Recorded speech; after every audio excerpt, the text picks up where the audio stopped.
धन्यवाद राजेश।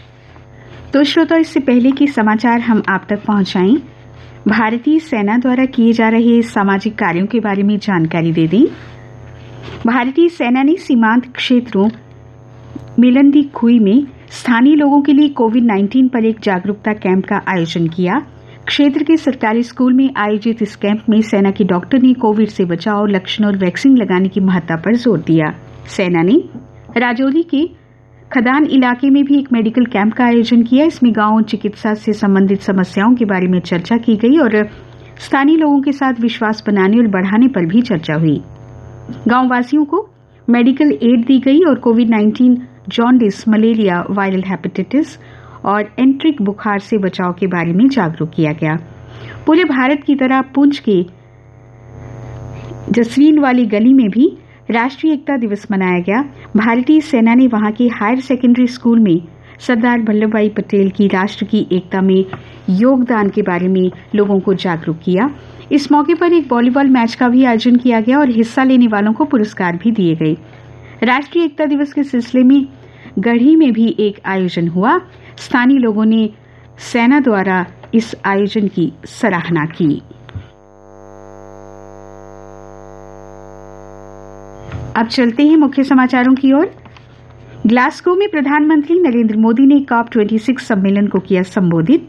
कहा, जलवायु परिवर्तन से निपटने के लिए हर स्तर पर अनुकूलन यानी अडैप्टेशन को अपनाने की जरूरत। विकासशील देशों को मिले वैश्विक मदद। सम्मेलन के उद्घाटन समारोह में ब्रिटेन के प्राइम मिनिस्टर बोरिस जॉनसन और संयुक्त राष्ट्र के महासचिव एंटोनियो गुटेरेस ने गर्मजोशी से पीएम मोदी का स्वागत किया। मोदी ने ग्लासगो में भारतीय समुदाय के लोगों से भी मुलाकात की।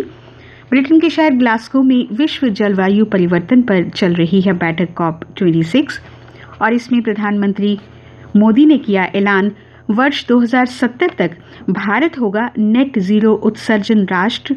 प्रदूषण फैलाने वाले संसाधनों पर लगेंगे ताले। संसाधन जैसे पेट्रोल, डीजल, कोयला और गैस का उपयोग पूरी तरह से बंद होगा। इसकी जगह स्वच्छ रिन्यूएबल एनर्जी ऊर्जा संसाधनों का ही प्रयोग किया जाएगा।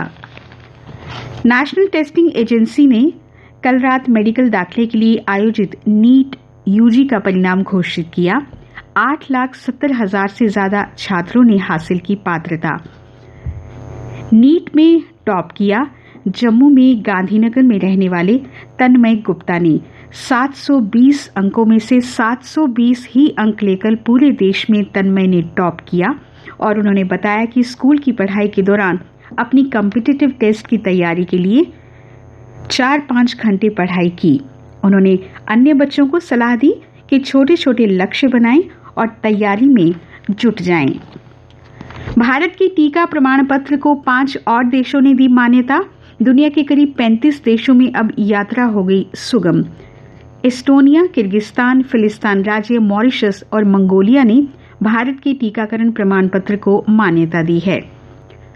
उधर ऑस्ट्रेलिया ने भारत के कोविड टीके कोवैक्सीन को मान्यता दी। इस टीके की दोनों डोज ले चुके लोग ऑस्ट्रेलिया की यात्रा कर सकेंगे। जम्मू कश्मीर के कर्मचारियों को दिवाली का तोहफा, हाउस रेंट अलाउंस 3% तक बढ़ा। जम्मू और श्रीनगर में तैनात कर्मियों को 18% और अन्य इलाकों में 9% मिलेगा भत्ता। जम्मू कश्मीर पुलिस के स्पेशल ऑपरेशन ग्रुप और BDS को विशेष सुरक्षा भत्ता मिलेगा। ये अलाउंसेस 1 जुलाई इसी साल से मिलेंगे। प्रदेश में नेशनल इन्वेस्टिगेशन एजेंसी की तर्ज पर स्टेट इन्वेस्टिगेशन एजेंसी का गठन किया गया। आतंकी गतिविधियों से जुड़े मामलों की जांच करेगी ये नई एजेंसी। कुछ अन्य समाचार। वॉशिंगटन की एक रिपोर्ट, 2 वर्ष में 50 लाख से अधिक जिंदगियां खत्म की हैं कोविड ने। 50% लोग अमेरिका, ब्राजील, ब्रिटेन और यूरोपीय संघ के। केंद्र ने 8 नवंबर से बायोमेट्रिक अटेंडेंस की शुरू। चीन पाकिस्तान के स्वार्थ को देखते हुए सेना को सतर्क रहने की जरूरत, कहा chief of defence staff Vipin Rawat ने। सप्ताह के अंत तक पृथ्वी से टकरा सकता है सौर तूफान, होगा इंटरनेट को खतरा। SBI के पूर्व चेयरमैन प्रदीप चौधरी लोन घोटाले में गए जेल। 200 करोड़ की संपत्ति 24 करोड़ में बेचने का है आरोप। स्वच्छ गंगा राष्ट्रीय मिशन को Guinness book of world record में जगह दी गई। गंगा उत्सव 2021 के पहले ही दिन हाथ से लिखे संदेशों की सबसे अधिक तस्वीरें फेसबुक पर हुई पोस्ट। लैब्स पॉलिसी के रिन्यू होने से पहले हादसा हुआ तो खारिज हो सकता है बीमे का दावा। पटाखों पर पूर्ण प्रतिबंध नहीं हो सकता, निगरानी तंत्र मजबूत हो, कहा सुप्रीम कोर्ट ने।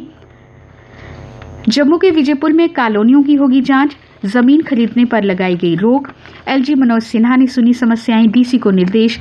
बारिश, बर्फबारी, ओले से प्रभावित किसानों को राहत राशि का हो तत्काल भुगतान। पीडीपी अध्यक्ष महबूबा मुफ्ती नजरबंद। लाहौल स्पीति में बारालाचा दर्रा आधिकारिक तौर पर अगले मई तक यातायात के लिए हुआ बंद। 1 नवंबर श्रीनगर से होने वाले दरबार मूव, ना कोई तामझाम ना कोई हंगामा।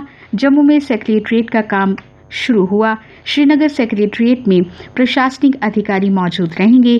चीफ सेक्रेटरी ने श्रीनगर से आते ही अधिकारियों को कामकाज तेज करने को कहा। साल 2022 में होने वाली हज यात्रा के लिए ऑनलाइन आवेदन की प्रक्रिया सोमवार से हुई शुरू।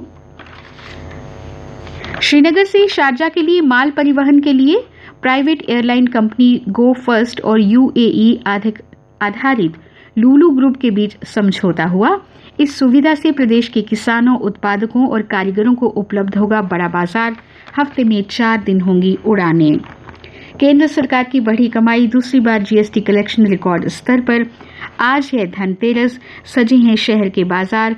5 दिवसीय दीपोत्सव का आगाज, धन वर्षा की उम्मीद से दुकानदार उत्साहित। और